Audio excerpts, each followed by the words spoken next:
Daldal mga kababayan ni Bato de la Rosa. Galit na galit po. Galit na galit siya.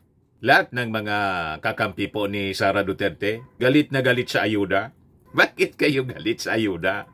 Tuwang-tuwa nga yung ating mga mamamayang Filipino. Kaya mga kababayan, lalo na dumadaos-dos yung ratings ni Bato. Kung ngayon po ang eleksyon, talo po si Bato. Si Bongo po, medyo may pag-asa pa. Pero I think, with all the controversies mga kababayan, na kanila pong kinakasangkutan, lalo't napakaseryoso po, droga, malamang maubos po ang kaalyado ni Digong na matalo sa 2025 midterm elections. O ngayon, sabi ni Bato dito, sabi dito sa balita, Bato warns against potential abuse of ayuda programs for election campaigns. Yan lagi yung topic nila mga kababayan sa social media. Huwag na ninyong igaya, itulad sa gawain ninyo ang ginagawa ng ating gobyerno. Wala kayong walang credibility na magsabi ng abuse sa ayuda na ginagawa ng ating administrasyon, pero silihin siyo po kayo. Tahimik kayo pagdating doon sa abuse ng paggamit ng confidential funds ni Sara Duterte. Yun ang totoong abuse. Kasi yung mga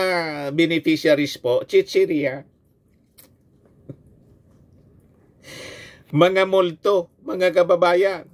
Yung ating DSWD po ay mismong humahawak ng distribution. Yan sabi nag-react na po si DSWD Secretary Gatchalian. Kasi ito naman talaga po ang totoo. Politicians are not implementers of AKAP. Hindi man sila yung nag-implement. Kumbaga, yung mga politiko, tulad ni Speaker Martin Romualdez, yung ating Pangulong Bongbong, yung mga congressmen, tumutulong lang po sila. Kasi po, may programa ang ating Pangulo na Bagong Pilipinas, Serbisyo Fair. Dapat nga ma-appreciate ninyo. Kasi, other than yung legislation, pumupunta sila sa kanilang mga distrito para tumulong sa distribution ng mga ayuda. Anong masama doon? Masama kasi hindi kayo yung kasama. Yun man lang po ang dahilan niyan. Naiinggit kayo kasi wala kayong ayuda.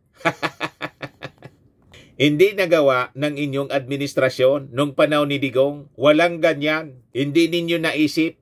Busy kayo doon sa war on drugs kasi alam na ninyo yung expose po ng Quadcom. But before ko mga kababayan ibigay sa inyo yung full story ng mga balitang yan, click subscribe muna dito sa ating YouTube channel and hit the notification bell para lagi po kayong updated sa mga kaganapan dito sa ating bansa. Like and share na rin po ninyo ng ating video at huwag na rin po ninyo na skip yung ating mga commercial ads para tuloy-tuloy lang ang pag-unlad ng Bagong Pilipinas. At itong ating programa mga kababayan, atid sa inyo nitong ating mga sponsors. Fairmax Firming and Lifting Cream. Pinapay po sa mga pulses in affected area. Mainam po ito sa mga pains at paninigas ng mga kaso-kasuan.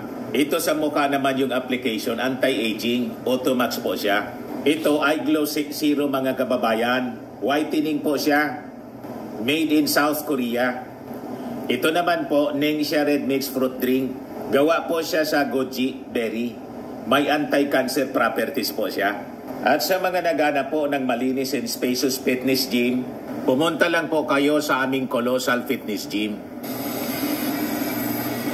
May Grab car rental din po kami.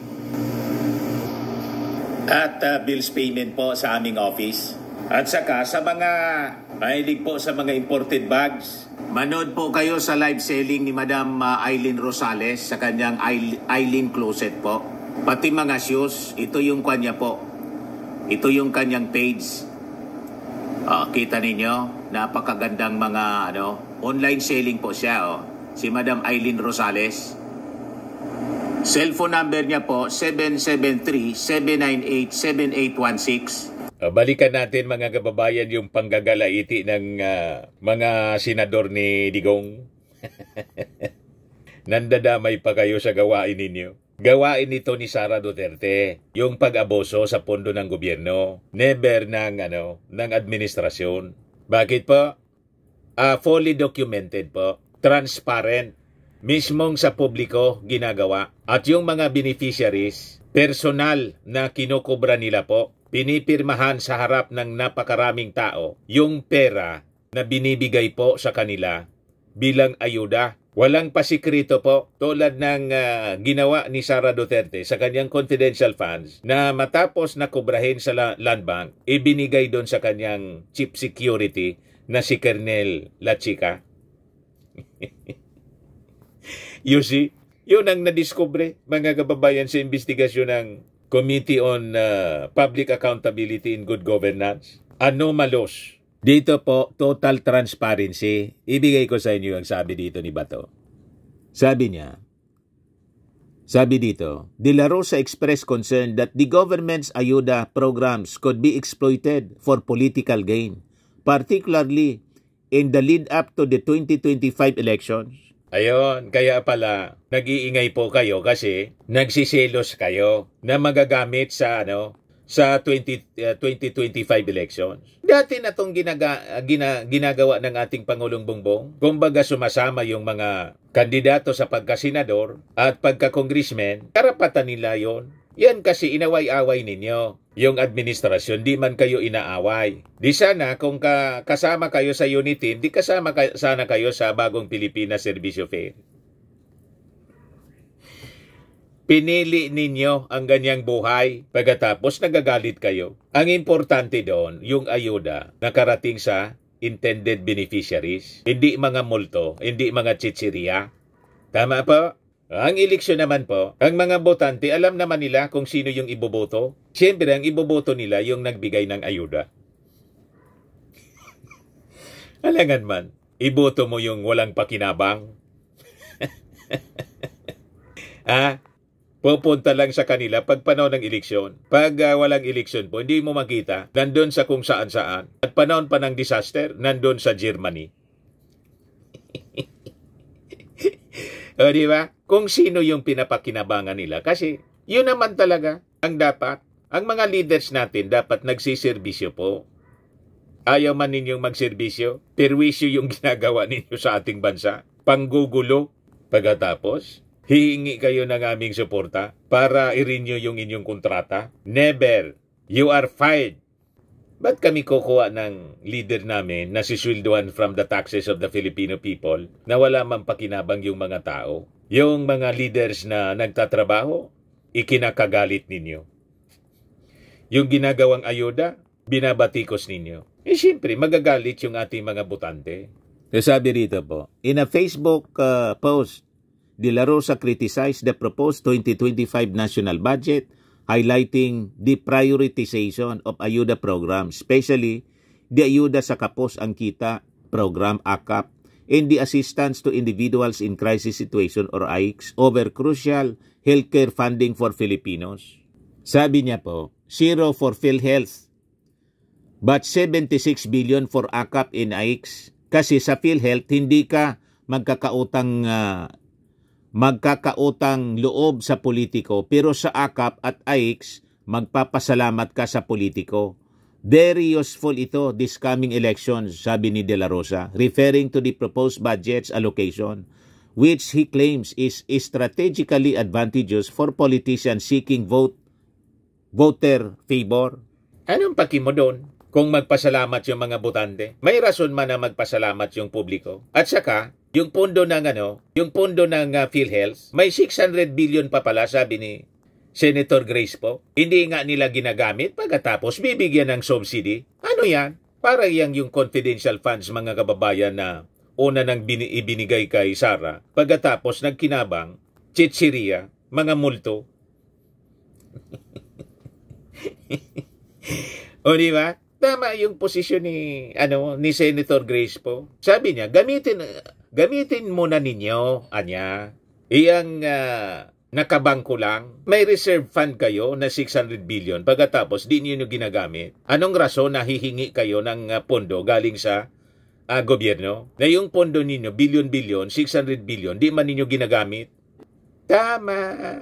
Kaya itong mga puntos na sinasabi po nila ni Bato de la Rosa, ni Bongo, ni Amy Marcos. Baseless po, mga kababayan. Pure politics, pure pagkainggit po sa administrasyon. Kaya sabi dito, the ACA program which provides cash subsidies to low-income earners affected by inflation was restored in the 2025 budget despite concerns over its potential misuse as a pork barrel fund. Although initially proposed at 39 billion pesos, its funding was reduced to 26 billion, with 21 billion allocated to the House of Representatives and 5 billion to the Senate. AIX, another key program managed by the Department of Social Welfare and Development, offers financial support to individuals facing crisis situations such as illness or family deaths. Both programs have faced criticism for instances where political figures take credit for the distribution of aid. So sabi dyan, despite his criticism, De La Rosa recently led the distribution of AIX to around 1,000 beneficiaries in GMA, Cavite in October. O yan po ang ebidensya. Photo, Senator Bato de la Rosa leads the distribution of AIX to approximately 1,000 beneficiaries in GMA Cavite this October. O yan, maraming salamat po, Senator Bato de la Rosa. Yan, ang tawag niyan, hypocrisy. Ipokrito po, sigang daldal. Pagkatapos, during the distribution pala doon sa Cavite po, nandun din siya. Pagkatapos, napakalaki yung karatula. Yung tarpaulin niya. May nakasulat pa. Maraming salamat po, Senator Bato de la Rosa. Paano kang maniwala dyan sa mga taong yan? Sa makikita ninyo, naiinggit lang po. Lahat paninira. Ang akala nila, maluloko nila yung ating mga mamamayang Pilipino. Lalo nagagalit sa kanila. Bakit? Kasi po, bakit nila pinag-initan yung ayuda para sa mga mamamayang Filipino, sa mga mahihirap, na dapat sana matuwa ang bawat leader, bawat opisyal ng gobyerno. Kasi itong administrasyon, mga kababayan ng ating Pangulong Bongbong, responsive sa pangangailangan ng tao, ng taong bayan. At walang politika po. Bakit? Napakalayo pa yung eleksyon, ginagawa na po ito. This is a campaign promise kasi po ng ating Pangulong Bongbong Marcos. At yung mga politicians na kaalyado ng ating Pangulo, kasama sila sa nag-promise ng ganito. Kaya nandun sila mismo, personal, na sumasama sa distribution. Ano yung mali? Tama po? Insecure lang kasi sila. Kaya sabi po ni Gatchalian, politicians anya are not implementers of ACAP. Sabi po niya. Yung buong amount niya na 26 billion, lahat yan ay DSWD ang magpapatupad. Hindi po ang mga politiko, hindi po ang mga public servants natin. Pondo yan ng DSWD. Lahat yan ay dadaan sa masusing pag-aaral. Bawat sentimo ng social workers natin.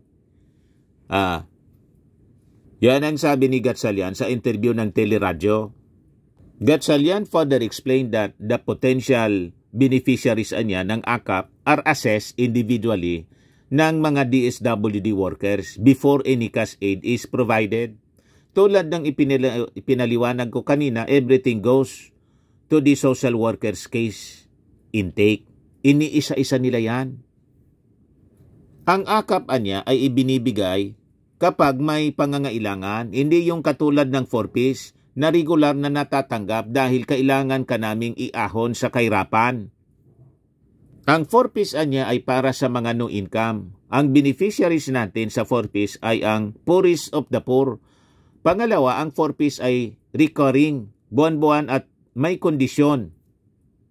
Yan ang problema dito sa kampo ng mga Duterte. Damn if you do, damn if you don't. Buti nga't may ayuda na binibigay doon sa mga kababayan nating kaposakita. Kasi nga po, di ba ang problema natin, yung pagtaas ng presyo ng mga bilihin, inflation, and that is a global phenomenon mga kababayan. Yung inflation po, hindi man lang yan dito sa atin. Kahit sa ibang bansa, pataas ng pataas yung presyo ng mga bilihin. Yung ating mga workers po, yung mga lalo sa pribado, hindi man agad-agad sa salary increase yung mga companies. So at least, through government subsidy, one time po siyang binibigay. Napapagaan yung buhay ng ating mga mamamayan dahil sa pagtaas ng presyo ng mga pangunahing bilihin. Tama po?